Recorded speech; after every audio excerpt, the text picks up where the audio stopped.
شاعران کندهار ښاروالي ټول کارونه د ښار د ښکلا او د ښه ژوند د زمینې برابرولو لپاره جرلسمې ناحیې ته راغلي یو.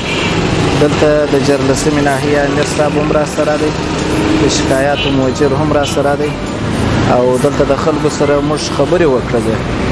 نو خلکو لیړۍ والا دا شکایت درلودی چې زموږ څخه د ښاروالۍ کم کارکوونکي چې راسي زموږ څخه شان وړي.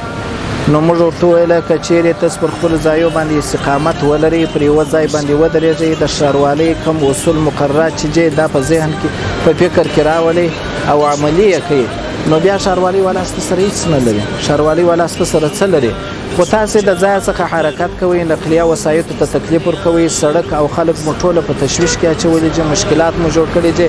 نو ښاروالي بیا مجبوره ده چې اقدام وکړي، یا به دغه ځای جواب درکوي یا به د اصلاح خبر موږ چې د هره پله راووځو خلکو ته وایي چې د شریعت د نګاه څخه نه په اخیستل د سړک پر منځ باندې خلکو ته مزاحمت جوړول دا د شریعت د نګاه څخه تاسو ته دا نفقه ګټل حرام دي. په میاشت کې 15 ورځې ورځو 15 ناحیو ته چې په 2 ورځې کې بس یوه ورځ ځان ورسوو د ناحیې امیر هغه زموږ سره کوم همکار چې دی هغه راسره یې د خلکو شکایات اوري.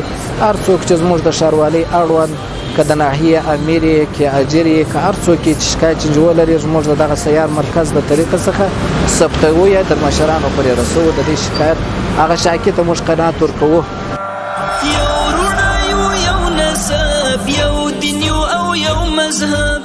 موږ د امر مطابق چې د حکومت لخوا پر موږ هر امر اوسي موږ ورتاږي. موږ د دې څخه ډېر راضي یو وروره ګوله دغه موږ ته راغلي دي زموږ سره دا پوښتنه وکړه چې تاسې خو په شکایت نه یاست. نو موږ د دې ټولو څخه راضي، الله دې خیر ورکړي.